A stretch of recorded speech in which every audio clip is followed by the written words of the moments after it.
Hi, I'm Mary, a librarian and book reviewer with a focus on stories written for kids, tweens, and teens. Today I get to share with you this book called Leah Park and the Heavenly Heirlooms, written by Jenna Yoon. This is the second book in the Leah Park series. It starts out with best friends Leah and June, who are getting ready for their introduction to the International Magical School.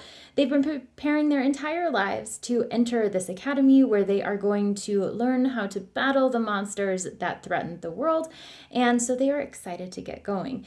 As they get there, they learn what house they're going to be sorted into, they start all of their schoolwork, and along the way, Leah begins to realize that her powers are not as strong as they used to be.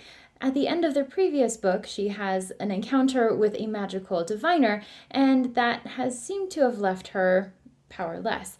So unfortunately, that causes the other kids at school to start bullying her and make her feel like she doesn't belong there, but she does her best to overcome her weaknesses and figure out exactly what's going on.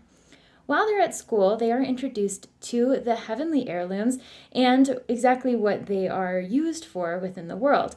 They're well protected and everything seems to be fine. That is until one of them disappears, and it is apparently the King of Darkness who has come after it.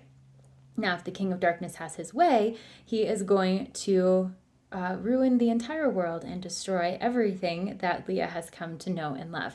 So it's up to Leah and her friends to band together to use their teamwork and abilities in order to not only find the missing heirlooms, but to protect the world along the way. This second installment of the Leah Park series is really fast-paced.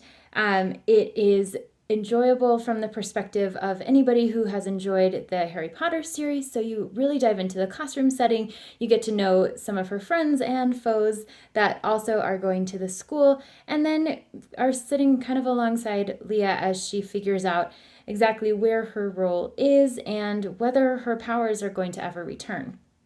It is written in a way that is super accessible to younger middle grade readers. There's ample white space in the book as well, so it does read fairly quickly, and because of all of the action that is incorporated into the book, you won't be able to put it down. As you're going through the story, there is a lot of Korean language, mythology, culture, folklore woven into the narrative. There is not a glossary at the end, but as you're going through and encountering those Korean words, whether or not you speak Korean, the English translations afterwards are pretty easy to follow, so you don't miss out on the context of what's going on in the book. However, if you don't read Korean, you will be inspired to do so because there is quite a lot of Korean within this story. So regardless of your background or awareness of Korean culture, mythology, and language, this story will keep you on the edge of your seats, and it is primed for a sequel as well. So it is best to have read the first book before jumping into this one. That way you have some sense of the context and where Leah has come from before jumping into this. But once you do, you will be happy that you did. This is a really great inclusion to middle grade library collections, and if it sounds like a great fit for you, I hope you look for it at your favorite bookstore.